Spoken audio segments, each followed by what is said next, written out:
Hello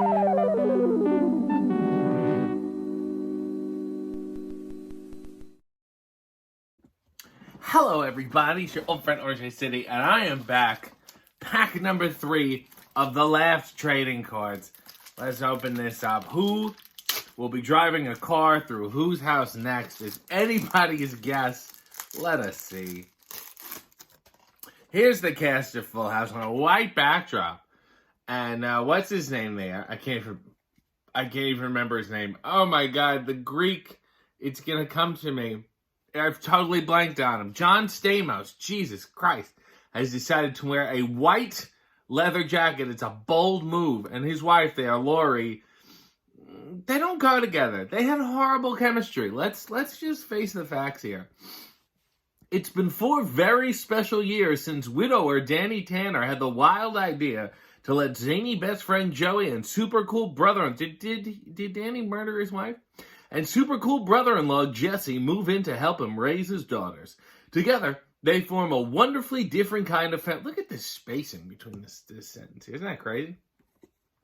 Together, they form a wonderfully different kind of family. And with Jesse and Rebecca expecting their own baby, Full House will soon be even fuller. I love that's the premise. More people are coming. New kid on the block. What is this? This looks like the craziest episode of Perfect Strangers I've ever seen. It's raining. I don't know what's going on. Let's find out, shall we? Babysitting his little neighbor Tess. Balky takes her to work with him. At the office, Tess entertains herself by pulling crazy pranks on the staff, like turning on the fire prevention sprinkler system. There you go. But nobody's amused when it begins raining indoors, and that puts a damper on Tess's tricks. And then the kid was kicked out and put in some juvenile detention. How many episodes ended like this? With the Winslows in an awkward, non-sexual embrace.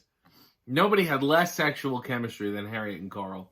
Ed has just about had it with his dad, Carl, and threatens to move out. But then another popular episode on every sitcom. Well, then Harriet comes into the picture and explains how much comes into the picture. She's the mother.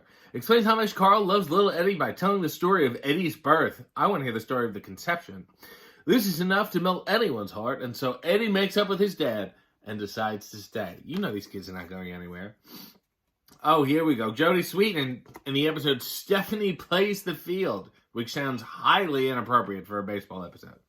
Stephanie joins a Little League team to impress Brett, her new boyfriend, but ends up learning about honesty and self-respect. Thrilling.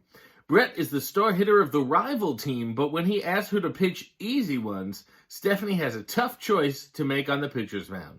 Should she be loyal to her boyfriend or to her team? And then, so she dumps him, and then just by the next episode, not playing any baseball ever again. Here we go. This is why I love this show. The Sunshine Boys, which is, of course, an homage to the wonderful Walter Matthau and Jack Burns? Yeah, Jack Burns. It's a wonderful movie if you haven't seen it already. Some of Larry's old schoolmates, George Burns, not Jack Burns. Jack Burns is Burns and Schreiber, and he was the announcer on ABC's Fridays. Sometimes the information short circuits. Some of Larry's old schoolmates, the ones who's always made fun of him, asked him to join their private club, Orgy House. To impress them, the cousins go to a tanning salon to look cool, as if they just took an expensive trip. But then they both fall asleep in the tanning booths because they're so exhausted, and the girls have to apply lotion to soothe their burnt faces. Another riveting episode. And here we go. Here's Laura and Steve. Steve's just sneaking in the middle of the night to make some love. If it weren't enough for Laura to have to deal with the pains of school, boys, and her family, into the picture comes yet, look at this spacing that we needed here. Into the picture comes yet another far more constant pain in the neck, Steve Urkel. Sure, he's a nice guy, but only if he'd be just a little bit less nerdy. Look at the double. We just had to fill some space. Here Steve presents Laura with her very own Steve Urkel doll. You see the doll there, and they sold the shit out of those. Boy, did that show turn into a merchandising factory. What a ridiculous scam. Anyway, that was the third pack. There was no cars driving through houses, unfortunately, but we did get kid threatens to leave the house, which is really should always be like a free square on your 90s sitcom bingo card. What will they think of next?